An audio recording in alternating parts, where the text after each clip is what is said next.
And a debate that, for the most part, has across the board been considered boring, poorly moderated, and yeah, boring. And yeah, poorly moderated. And I repeat it because it's hard to get that across unless you actually sit there in this kind of brain-numbing debate, if you can call it a debate. I mean, clearly the people had certain biases in the mix. The way that you would protect Warren in this particular thing, the way that Kamala Harris didn't go after Pete Buttigieg. Now, to be fair, the moderators should have asked Pete Buttigieg about this notion of having all of these blacks not know that they were being added to his list. One of these guys a Bernie supporter. But the moderators didn't ask that question. The moderators should have asked Elizabeth Warren about the transition and how politically nobody believes that you're going to get this in 3 years. And it looks like this is a plan for a public option as opposed to Medicare for all. But nobody asked that question. The debate moderators didn't ask that question. They asked Warren, even on foreign policy, the closest thing to foreign policy they got to Warren was, should we increase the size of our military budget? They asked Yang, what would you say to Vladimir Putin if you won the election? Like, this was the nonsense that they were asking. And then they were asking people in weird ways. Like, Sanders has this massive housing program. They didn't ask Sanders that. They asked somebody else who didn't have a housing program. It was just a weird, not great debate. However, there were bright spots. It seemed to be okay to hit Gabbard. The catch here is that Gabbard gives as good as she gets. And she takes a hit, she takes a punch better than most, and she damn sure gives it back.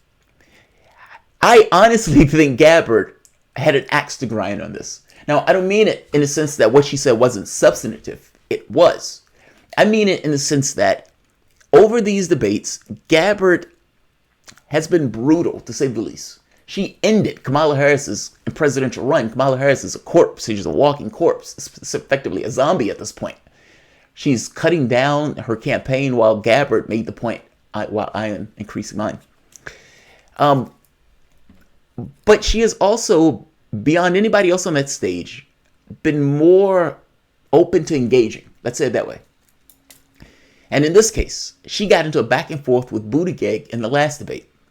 Buttigieg, if I am not mistaken, I had left with the impression that he got the better of that, but I need to look back at it. Sometimes when you look at it again, you get a different impression.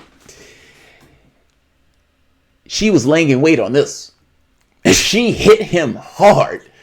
And Buttigieg just, he hits back.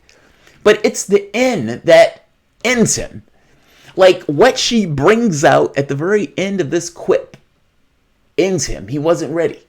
And Buttigieg was angry at the end of this and didn't get a chance to respond because they can't just keep going back and forth, back and forth, back and forth. But her last quip was brutal. It was utterly brutal, and it was a beautiful thing to watch. Welcome to the Soapbox.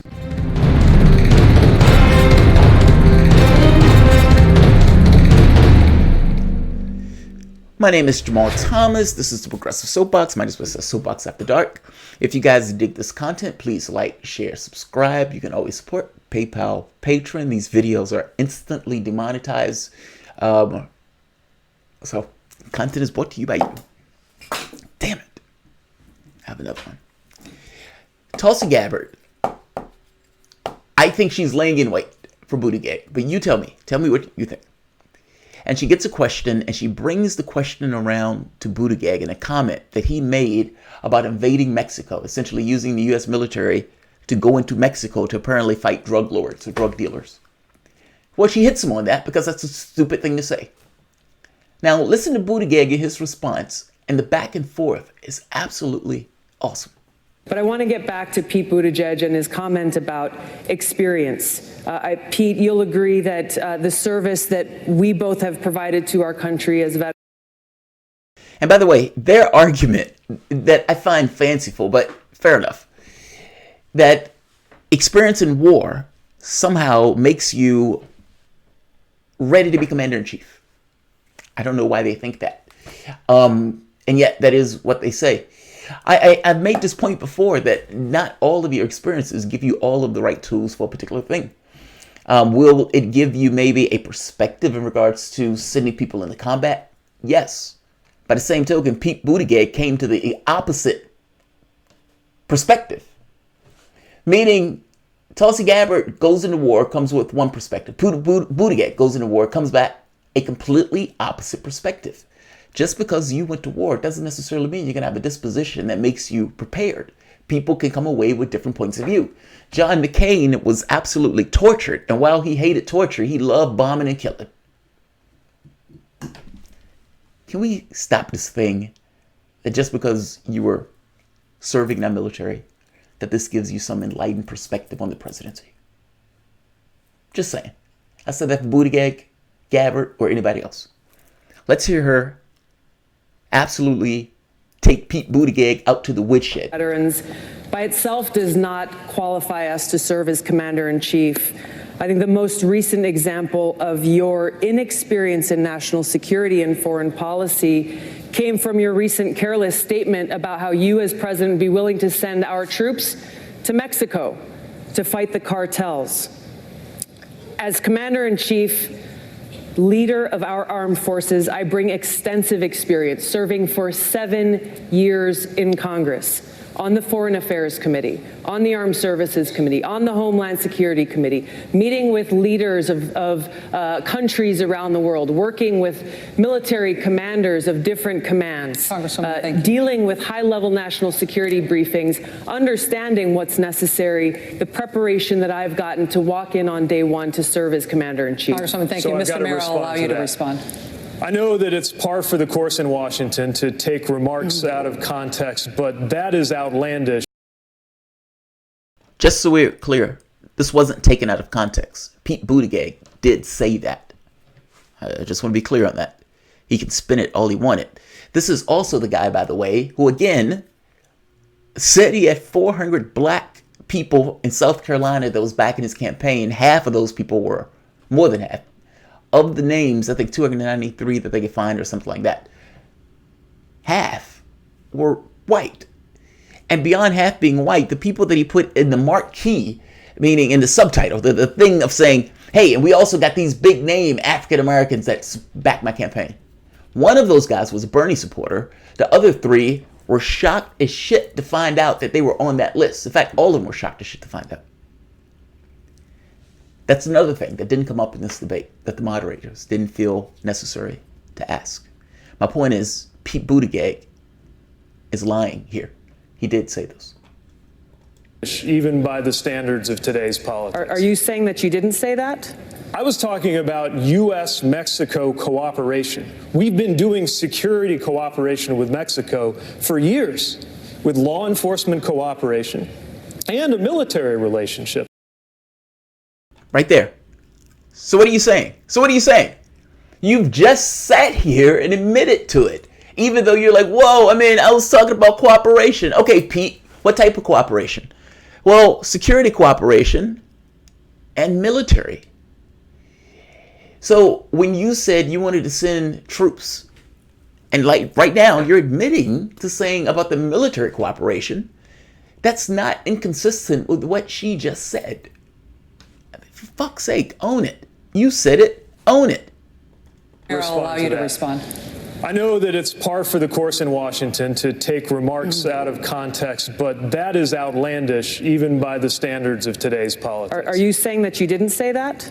I was talking about U.S.-Mexico cooperation. We've been doing security cooperation with Mexico for years, with law enforcement cooperation and a military relationship that could continue to be developed with training relationships, for example. Do you seriously think anybody on this stage is proposing invading Mexico? That's not what I said. I'm talking about building up alliances. And if your question is about experience, let's also talk about judgment.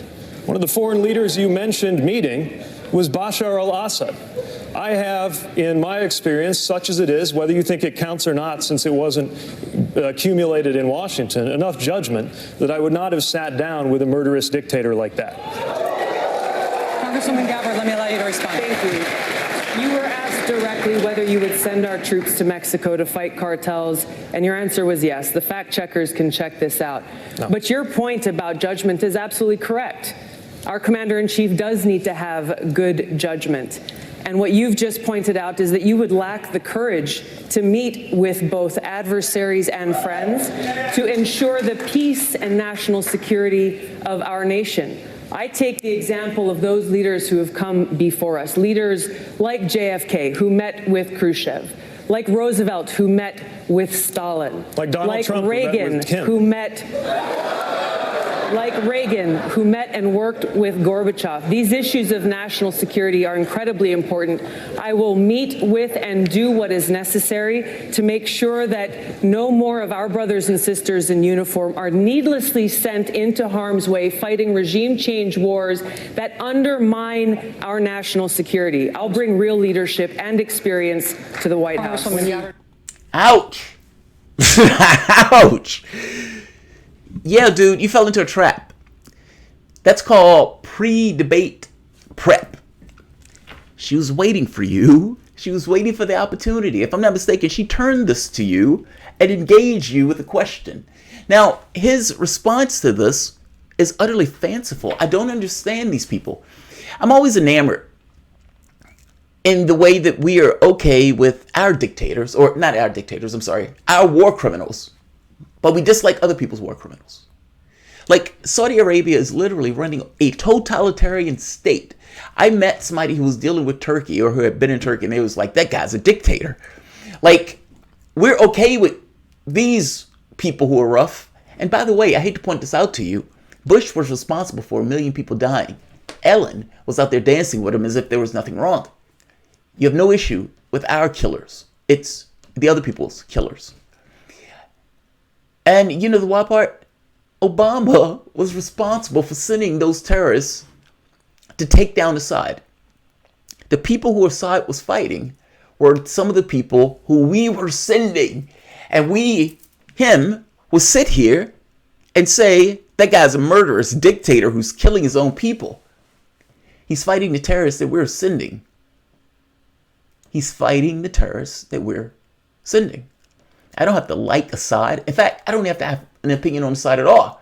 What I can have an opinion on is, hey, maybe it's not a good idea to fund and back and weaponize terrorists, outright head choppers and rapists to try to take down another government. And this propaganda where you pretend as if that's not true when you're going after Assad in order to hit Gabbard. Either you lack the knowledge of foreign policy to know that we were doing that, or you don't care, at which point that gets across your level of foreign policy experience in general. If your objective is to not have wars, then sending terrorists over there is probably something you shouldn't do. And also being able to sit down and come to some kind of terms of peace between various countries is something that a leader needs to be able to do. We worked with fucking Joseph Stalin in order to deal with the Nazis. But he doesn't have the stones to meet with Bashar al-Assad. I mean, come on. What are we talking about? What are we talking about? I hate to tell Pete this, but American foreign policy, for the most part, is just based on who are our allies and who are our enemies. Our allies we will back. Doesn't necessarily matter the country. We will back them. Duarte can murder drug dealers in the streets. We back him. He's one of our allies. By the same token, if you're against us, we will say all sorts of smears against you. So Donald Trump will go to the United Nations and he would scream about a totalitarian state, a religious extremist group, all that stuff, without the self-awareness, or maybe not even the care, to realize how close he is to Saudi Arabia. I mean, they deboned the guy. Gabbard here is right. She's right. What's the world that you want? What's the world that you want? And do you really want that world where we are... Like, you must understand, if you talk to the people of Syria and you ask them, would you prefer Bashar al-Assad or the head choppers? They'll say Bashar al-Assad. They don't like the head choppers. Those are the people that we were sending. Yes, 500,000 people died in that war. But the problem here is that Obama was sending those terrorists to that country with this notion of regime change. And yeah, he shares a large part of that 500,000 that died in that war. Pete would never say a goddamn word about that. Nor would he say anything about the destruction of Libya, nor would he say the destruction of Iraq. None of those things will come out of Pete's mouth. And yet, all of them are war criminals. Like it's an astonishing thing for this guy to sit here and say like this, dropping all context of Americans' actions around the world. Gabbard is just being honest. If you want to have any level of peace, you have to be willing to meet with people in order to make that work. That's just reality. Ideology is a poor substitute for reality. And again, it gives you the type of foreign policy that a person like this will put through. He's gay Obama, who just can't get the black vote. I don't mean that as a smear. I mean that literally as he acts like Obama in his poise and so forth. He just happens to be gay. He's just Macron or Trudeau or any other line of neo-lib that, shucks and jives and parrots the feel of progressivism without the actual substance. Loved this video. Loved this video. She shredded the hell out of him. She shredded his ass. Majin Bull, Buttigieg's neoliberal Ned Flanders. Ned Flanders, I love that. Somebody was calling him a robot the other day. Slab Bean first. Pete is walking tumor. You, my man, feel the burn indeed. Yeah, Pete got slaughtered here. And you know what's wild? I don't think he knows anything about foreign policy. Like, he's just parroting what the minutia. Like, oh, she met with a dictator. Okay, I can hit her with that. She met with a dictator. I would wager to you he knows nothing about what is taking place in Syria. All of these guys, all of these hardcore neocons for all intents and purposes. That's why I want her on that debate stage. I hope you understand. When I've made that argument from day one that I really wanted her on that debate stage. This is why. She's willing to do this. She's willing to do this. And she does it effectively. She ate him alive in that. And I would wager to you that she knew in her debate prep, you're going to get called an Assad toady and you need to have a good response for it. She also knew she was probably going to end up engaging him on this notion of military. And her point was, you lack the experience and the temperament and even the stones to do the job of commander-in-chief. God, I love that line. I love that. She effectively called him a coward. She called him a coward. Who likes head choppers? Jim Garrison. They keep sending the head choppers to Syria, so America apparently thinks somebody does. Apparently somebody does. I mean, Jesus Christ. All right, I'm going to end this because I still want to have one or two more. Like, share, subscribe. Tulsi, good job. Good.